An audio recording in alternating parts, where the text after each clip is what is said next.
C'était une scène de meurtre sanglante. Ils avaient été atteints à la tête. J'ai vu une caméra de surveillance.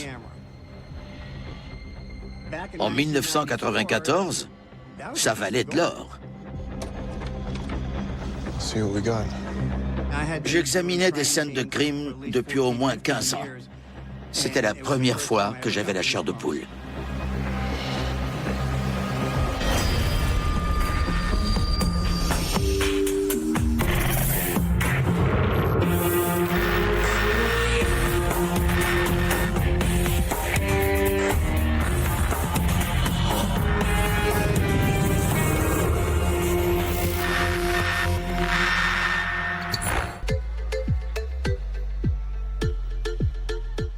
Au début des années 90, Miami était une ville palpitante. L'argent rapide, les belles voitures et la scène artistique en plein essor s'y côtoyaient.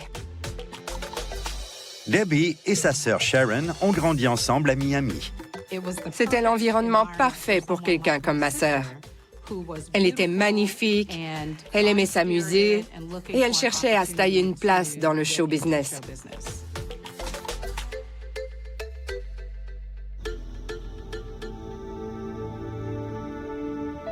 Nos vies étaient mouvementées.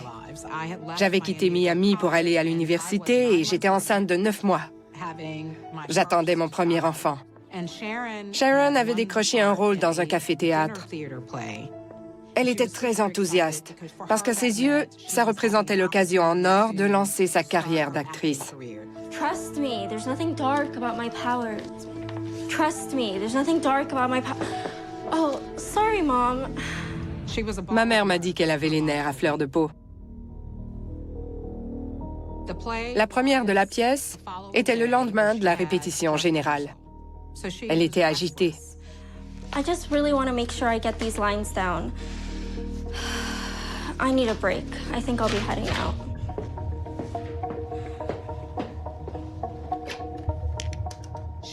À la dernière minute, elle a décidé d'aller voir Marie. Okay, I'll pick you up in 20.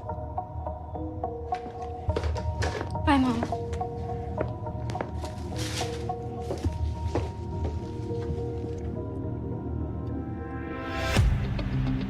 Sharon et sa meilleure amie Marie se rendent dans leur bar préféré, Casey's Nickelodeon.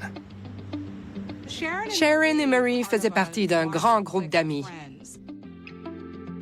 Marie était magnifique, comme Sharon, et elle voulait devenir créatrice de costumes.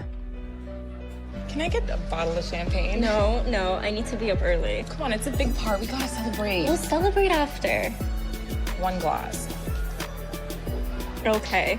Sharon était allée chez Casey's Nickelodeon à plusieurs reprises pendant l'année. Quand elle y allait, elle attirait l'attention du propriétaire, Butch Casey. I'm gonna get through this time first. First time at what? Hey, Sharon's got our big opening night in 2 days. Hell, that's cause for celebration, isn't it? Yes, see? You always treat us right, Butch. Butch était un homme à femmes. Il plaisait à bien des femmes et bien des femmes lui plaisaient. D'après ce qu'on racontait, il était aussi très sociable. Il était du genre à se mêler à ses clients. Je comprends pourquoi Butch et Sharon s'entendaient bien. Il était amical et Sharon était une personne ouverte et chaleureuse. There we go. Well, to Sharon and opening night. To Sharon. Opening night, girl. Thank you.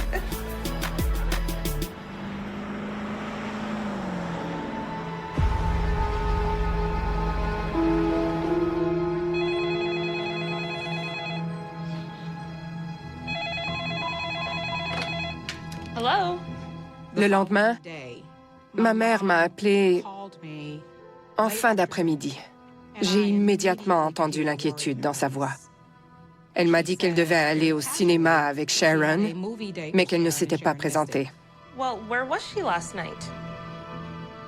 J'ai commencé à poser plusieurs questions.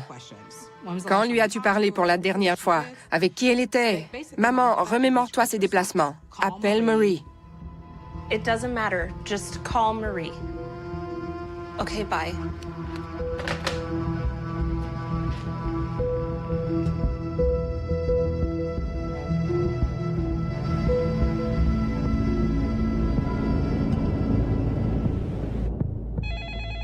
Je n'étais pas trop inquiète, jusqu'à ce que ma mère me rappelle. Hello? Elle avait appelé la mère de Marie, qui lui avait dit que Marie n'était pas rentrée non plus. Okay. Quand elle a dit ça, j'ai paniqué. Maintenant, on avait 2 femmes disparues. J'ai immédiatement pensé qu'il leur était arrivé quelque chose.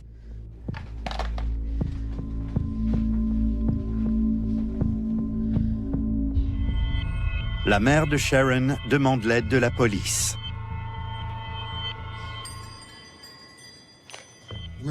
Le service de police de Miramar a d'abord voulu connaître leur dernier déplacement. Des membres des familles ont affirmé qu'elles avaient été vues pour la dernière fois dans un bar local, le Casey's Nickelodeon. Okay, great, thanks.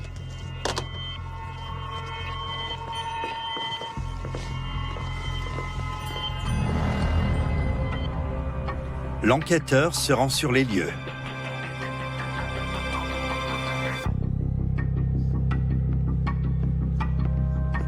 Hey, can you tell me if 2 girls came in here fairly late last night? Le gérant du Casey's Nickelodeon, Ray Nixon, lui a appris que Sharon et Marie étaient venues et qu'elles avaient passé du temps avec Butch. Il les avait vues partir avec lui. You mind giving him a call?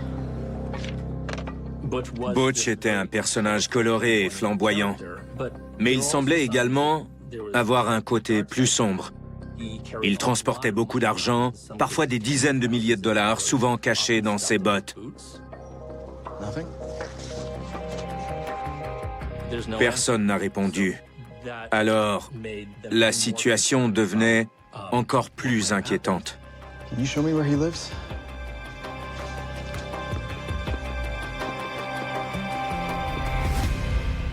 Ils se sont rendus chez Butch, à Miramar.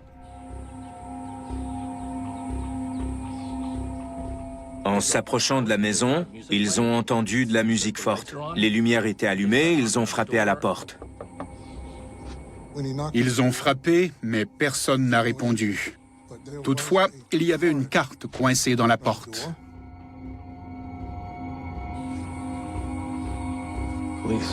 C'est une carte de rappel laissée par le bureau du shérif du comté de Palm Beach. Le policier a fait le tour de la maison en suivant l'allée jusqu'à l'arrière de la résidence. Butch avait une porte coulissante qui donnait sur la salle à manger. Hello? Police? Il a regardé par la porte-fenêtre.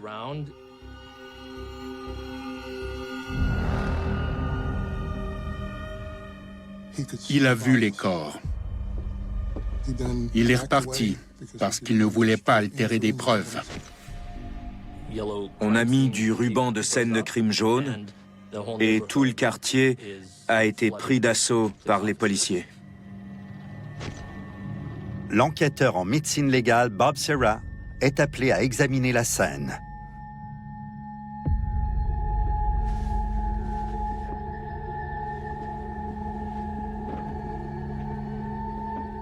Il y avait 3 victimes, 2 femmes et un homme. Elles étaient toutes dans la même pièce, étendues face contre terre. On identifie les victimes. Il s'agit de Butch Casey, Murray Rogers et Sharon Anderson. On voyait des blessures par balle à la tête. On a trouvé 2 calibres de douille, soit 9 mm et 380. 2 weapons. Lawton, get photos of all this. Il y avait des preuves évidentes, soit du sang visible sur les carreaux près du corps, et on voyait une empreinte de chaussure ensanglantée.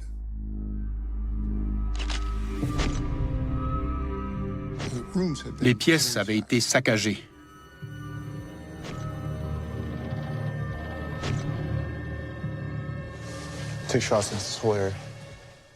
Pendant qu'on était dans le salon, j'ai tenu le flash au-dessus de ma tête puisque le technicien prenait une photo grand angle de la pièce. Quand le flash s'est déclenché, j'ai vu un autre flash. Il venait du dessus de l'étagère. J'ai regardé et j'ai trouvé une caméra de vidéosurveillance. Elle était cachée derrière une claquette. J'ai vu qu'il y avait un câble branché à la caméra. J'ai suivi le câble et il m'a mené jusqu'à un magnétoscope. En 1994, c'était inhabituel. Faire une telle trouvaille, ça valait de l'or. There's no TV. Come on, let's go find one. On est allé dans une pièce où il y avait une télé. Let's see what we got. J'examinais des scènes de crime depuis au moins 15 ans. C'était la première fois que j'avais la chair de poule. Je me souviens d'avoir dit à mon collègue, « Tu ne crois pas que Casey a filmé son propre meurtre ?»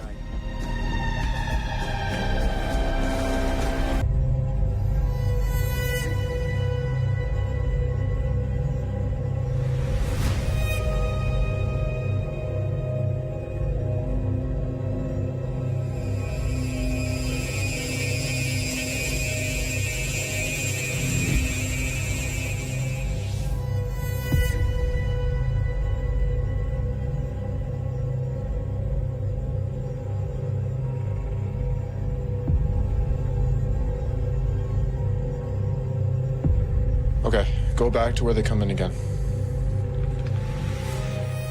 Ils étaient tous assis dans la cuisine et on aurait dit qu'ils étaient tous en train de boire du vin.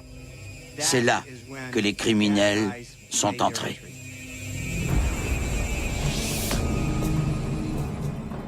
Sharon Anderson s'est tout de suite enfuie dans la chambre de Casey. Elle a compris ce qui se passait. Celui qui n'avait pas d'arme l'a poursuivi dans la chambre.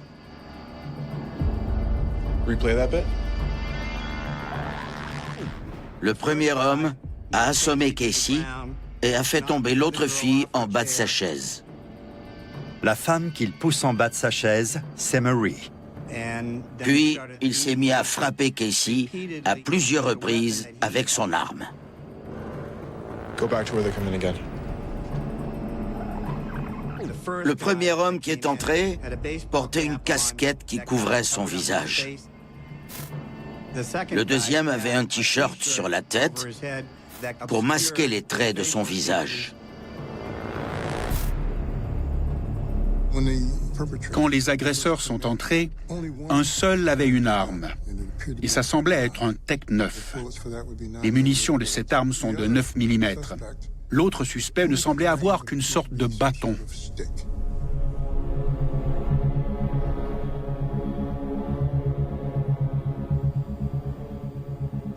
Sur les images, on voyait un contraste sur les mains des agresseurs. On pouvait présumer qu'ils portaient des gants en latex pour éviter de laisser des empreintes sur les lieux du crime.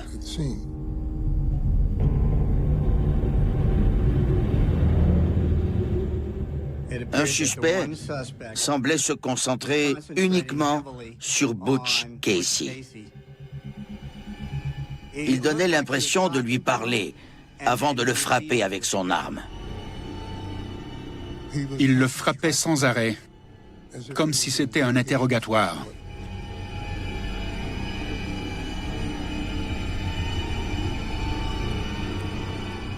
Ils ont fouillé ses poches, puis ils lui ont retiré ses bottes. How much longer are we gonna do this? L'autre suspect a sorti la femme de la chambre. Les trois victimes ont été placées au sol, côte à côte, et méthodiquement abattues.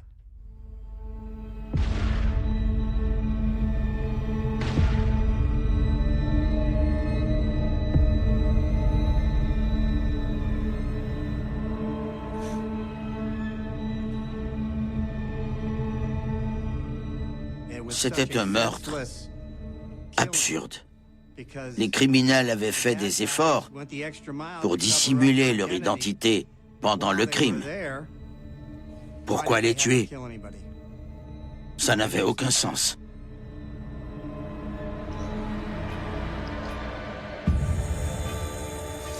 You keep playing.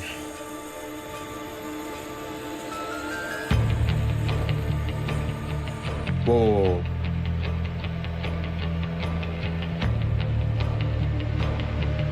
Stop. Pause it there. Un des agresseurs a commis une erreur. Il a enlevé le t-shirt qui couvrait son visage, tout juste devant la caméra. Ce n'était pas aussi net qu'on l'aurait voulu. La résolution était granuleuse, pour ainsi dire. Mais on voyait que les images de cette vidéo seraient cruciales pour identifier le meurtrier. Okay, let's see the end of it.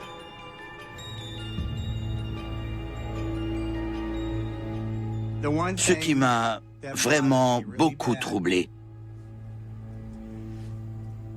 c'est qu'une jeune femme avait été atteinte. Mais si elle était restée là et n'avait pas bougé, elle serait peut-être encore en vie. Elle a bougé. Et ils se sont rendus compte qu'ils ne l'avaient pas tuée. Alors ils ont tiré de nouveau.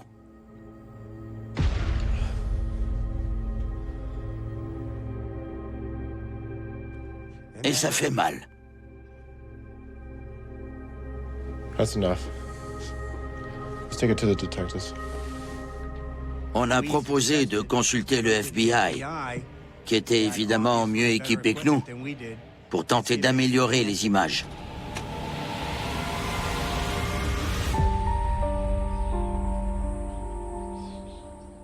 C'était une journée parfaite, mais j'étais anxieuse.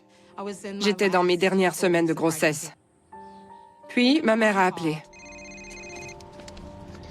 Hello? Mom, what's going on? Elle m'a dit qu'elle voulait parler à mon mari. She wants to speak to you. J'ai trouvé ça vraiment bizarre. Tout ce que j'entendais, c'était oui, non, des réponses très courtes. Il avait un comportement étrange. What is it? Just tell me. J'étais au bord de la panique. J'ai crié « Est-ce que Sharon est morte ?» Il a dit oui.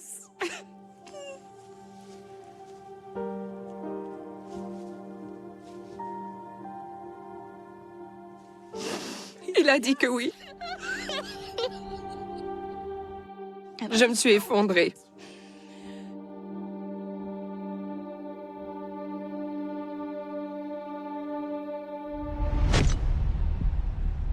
Les enquêteurs continuent à scruter la maison de Butch Casey à la recherche du moindre indice sur l'identité des tueurs.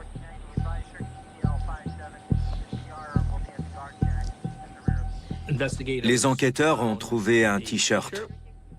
Ils croyaient que c'était celui qui couvrait la tête d'un des intrus. Il était juste devant la porte d'entrée de Butch Casey. C'était un t-shirt bleu avec le logo d'une entreprise de fourniture électrique. Il y avait du sang, mais il n'y avait aucune autre information sur le t-shirt. Il n'y avait que le logo de l'entreprise. Tandis que le t-shirt est envoyé au laboratoire judiciaire, les enquêteurs arpentent le quartier.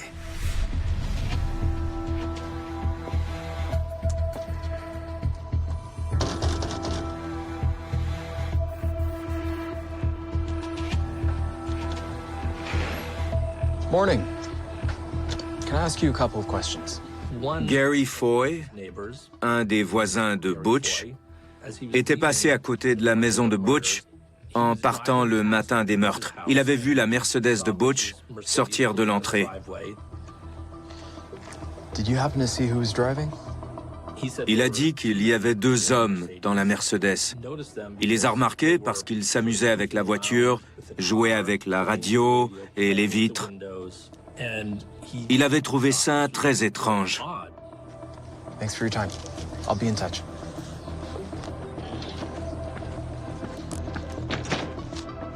Maintenant, les enquêteurs avaient une image d'un des suspects et un voisin avait vu 2 hommes conduire la Mercedes de Butch.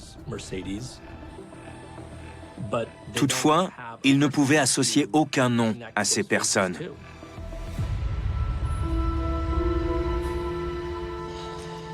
En appelant au numéro inscrit sur la carte trouvée dans la porte de Butch Casey, les enquêteurs découvrent la raison de la visite. Un policier avait reçu un appel du bureau du shérif du comté de Palm Beach. On avait trouvé la Mercedes décapotable de Butch Casey en flammes sur le bord des Everglades, à environ 110 km au nord de la maison de Butch. Ce policier s'était donc rendu chez Butch et avait frappé à sa porte sans obtenir de réponse. Il avait glissé sa carte dans la porte et était parti. Au moment où le premier policier avait frappé à la porte de la maison, Butch, Sharon et Marie étaient déjà morts à l'intérieur.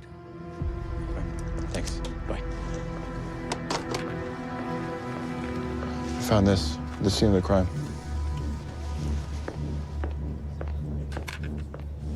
On a aussi trouvé une cassette contenant l'enregistrement d'appels.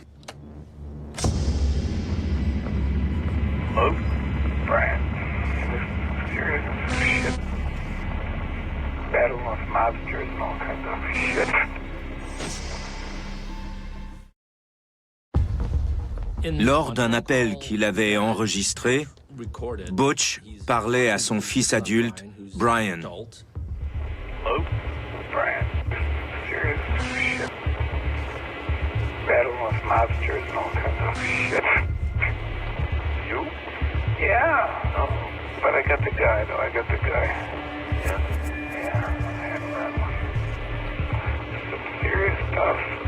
Always something. There's never anything dull with me, Brian. You know that? There's never anything dull. There's never a dull moment. Man, oh man. Butch donnait à Brian des informations très intéressantes au sujet de rencontres avec de mauvaises fréquentations, peut-être même la mafia. Do we have a number for Butch's son?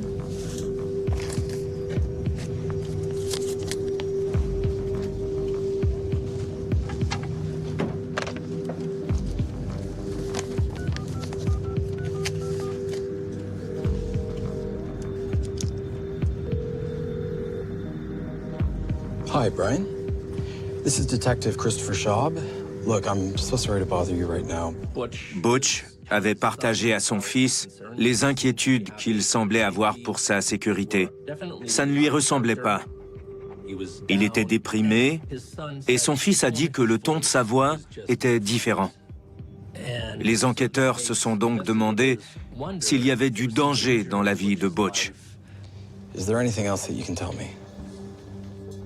Il avait dit à Brian qu'il avait un testament, que Ray était l'exécuteur et qu'il s'était assuré de prendre soin de Brian.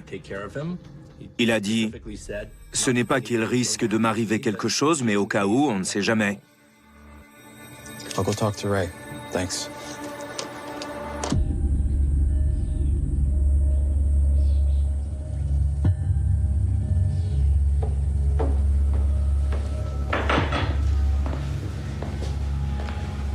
What can you tell me about Butch Casey? Ray a dit que Butch agissait bizarrement dans les semaines précédant les meurtres. Sa personnalité s'était assombrie. Ray a aussi dit qu'il savait que Butch transportait de l'argent dans ses bottes. Est-ce que l'information était connue des clients du bar? Il l'ignorait. Okay. Thanks for your time.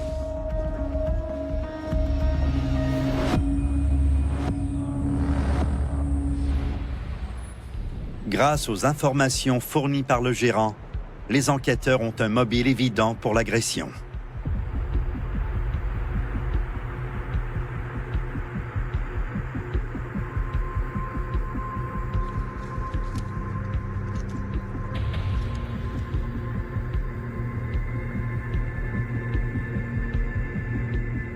Les intrus lui ont retiré ses bottes à la recherche d'argent.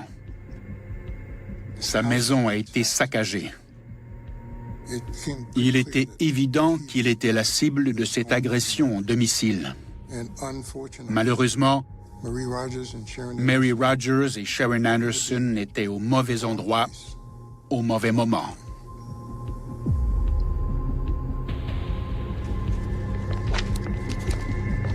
Thanks. Le laboratoire judiciaire du FBI renvoie les images améliorées du suspect. Les images de la vidéo n'étaient pas dans le format qu'on connaît aujourd'hui, le format numérique.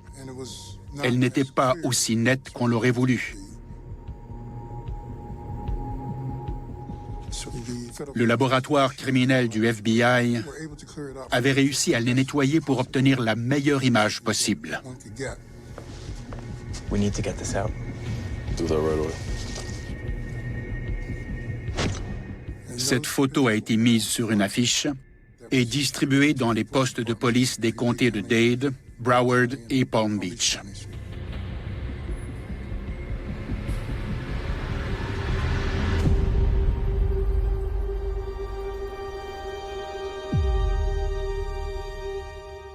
Je ne pouvais pas l'assimiler. Je ne pouvais pas croire que je ne reverrais plus jamais Sharon. 3 jours après le meurtre de Sharon, j'ai donné naissance à ma fille.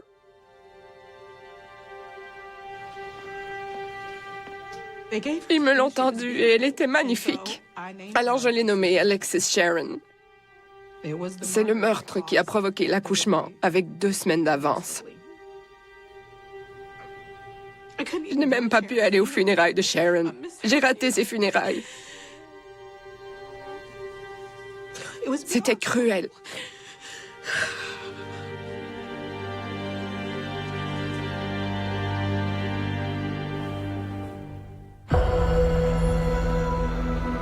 On reçoit le rapport d'analyse d'ADN du T-shirt bleu trouvé devant la maison de Butch.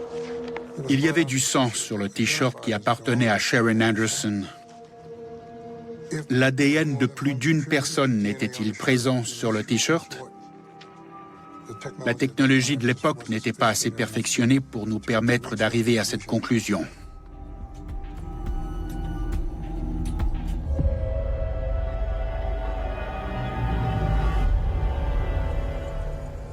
La police de Miramar reçoit un appel d'un enquêteur de Miami-Dade.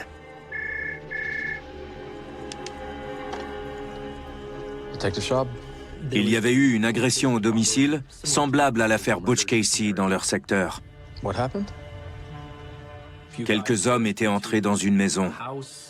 Ils étaient armés. Ils avaient terrorisé les résidents, mais quelqu'un était caché dans la salle de bain et avait composé le 911 pour signaler le crime. Les 3 intrus avaient été surpris et arrêtés. Il lui a conseillé de venir voir. Un des hommes arrêtés dans cette autre affaire d'agression au domicile ressemblait beaucoup à l'homme sur l'affiche.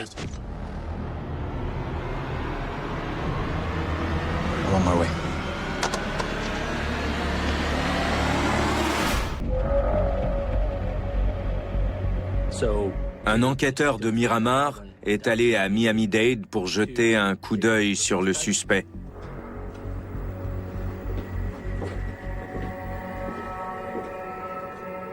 Il s'appelait Pablo Ibar.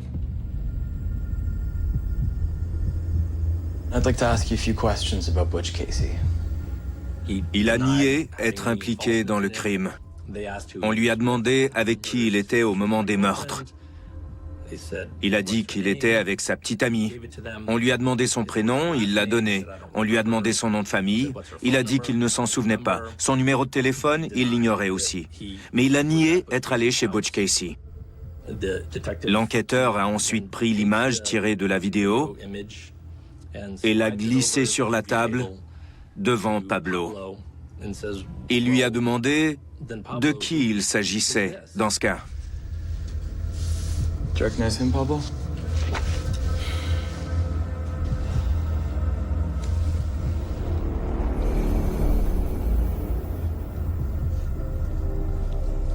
Pablo a regardé la photo et a posé la tête sur la table. Does that picture mean anything to you? You're not going to say anything? Pablo Ibar a choisi de ne rien dire. Il semblait étonné ou déconcerté. Okay. Pablo, take your shoes off.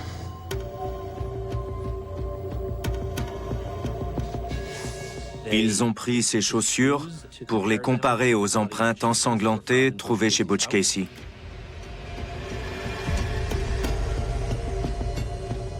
Compte tenu de la réaction de Pablo, les enquêteurs croient qu'il est l'homme sur la vidéo. Ils obtiennent un mandat pour fouiller la maison de sa mère où Pablo a encore sa chambre.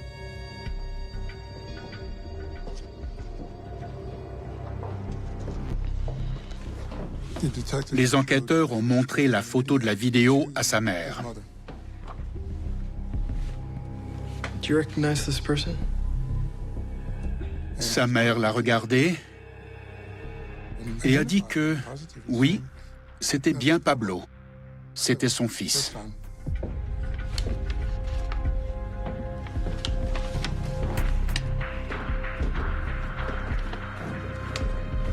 Do you work here?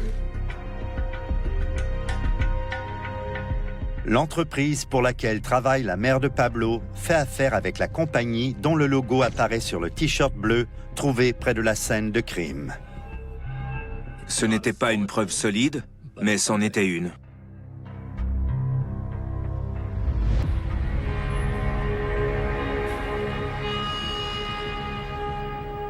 Puisque Pablo Ibar était en détention pour cette agression en domicile dans le comté de Dade, la police a eu la chance de faire une séance d'identification avec Gary Foy, Hey, thanks for coming in. qui incluait Pablo Ibar. Dès que Pablo Ibar est entré, Gary Foy a dit « C'est lui. C'est l'homme que j'ai vu. » You sure?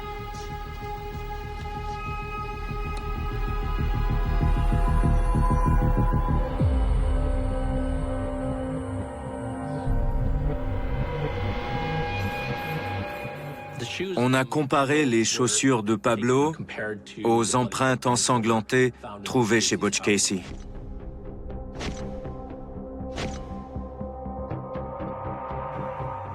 Les empreintes ne correspondent pas aux chaussures de Pablo, mais elles correspondent à celles de son complice dans le vol commis à Miami-Dade, Francisco Rincon. Your shoes match a print that was found at a murder scene. La police a présumé qu'il s'agissait de l'autre homme dans la vidéo de Casey, celui qui n'avait jamais enlevé sa casquette. Rincon leur a dit qu'il vivait avec Pablo Ibar, qu'ils échangeaient souvent leurs vêtements et que ses chaussures appartenaient à Pablo, pas à lui. What's the address?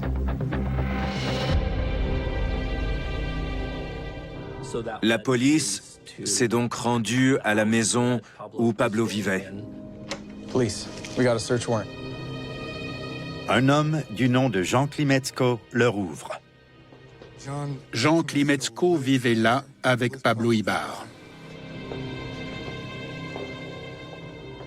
Jean a dit que ses colocataires et lui, y compris Pablo, s'échangeaient fréquemment des vêtements et des chaussures. Where were you on the night of June 25th? Il leur a dit avoir vu Pablo Ibar rentrer à la maison le matin du meurtre. Alors que les enquêteurs tournent leur attention vers Ibar et un autre colocataire, Penalver, Rincon est rayé de la liste des suspects. Ils avaient pris des objets dans la maison et il a vu l'un d'eux prendre un fusil Tech 9 et retourner à la voiture avant de repartir. Le colocataire qui était avec Pablo Ibar s'appelait Seth Penalver. Seth vivait aussi dans la maison de la rue Lee. Can you take a look at these? Ils ont montré des photos des deux intrus à Jean, qui a identifié Seth et Pablo comme étant les hommes sur les images provenant de la vidéo. On n'a pas trouvé l'arme vue sur la vidéo, mais on a trouvé l'étui du Tech 9 et le manuel de l'utilisateur qui était vendu avec l'arme. 9mm. This is the same weapon at the crime scene. That's right. Dans la maison, ils ont également trouvé des gants en latex. Hello. Il y avait des preuves solides indiquant que ces deux hommes étaient liés au meurtre.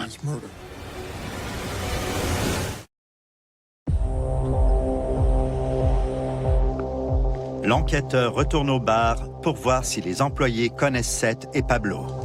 Do you recognize these two? Pablo et Seth étaient tous les deux allés chez Casey's Nickelodeon.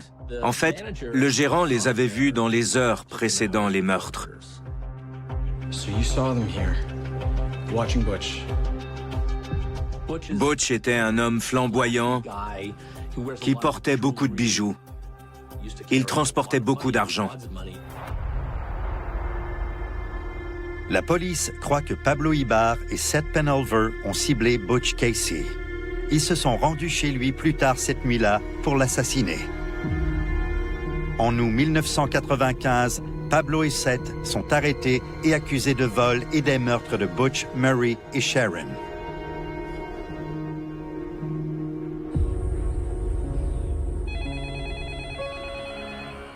Quand ils ont enfin procédé à l'arrestation, ils m'ont appelé pour me dire qu'ils détenaient deux hommes. Hello? C'est là que j'en ai su davantage sur l'agression. A tape? Je croyais vraiment, quand j'ai su pour la vidéo, que ce serait terminé. C'était un triple homicide filmé. Ces hommes seraient tenus responsables de ce qu'ils avaient fait. Lors du procès de Pablo et Seth, les procureurs sont arrivés avec ce qui leur semblait être une montagne de preuves. La vidéo, le témoin oculaire, les déclarations du colocataire. Même si certaines preuves étaient circonstancielles, il semblait avoir un dossier solide. Au fil du procès, la situation s'est détériorée. Certains témoins ont changé leur histoire ou ne se souvenaient plus des détails des déclarations qu'ils avaient faites à la police. Il est devenu évident que cette preuve remarquable, la vidéo granuleuse et floue, n'était pas aussi remarquable qu'ils le croyaient. Les jurés n'étaient pas convaincus. Ce procès, en 1997, a duré 9 mois et demi. C'était fou. On y est allé tous les jours. Après 9 mois et demi, le jury s'est retrouvé dans l'impasse.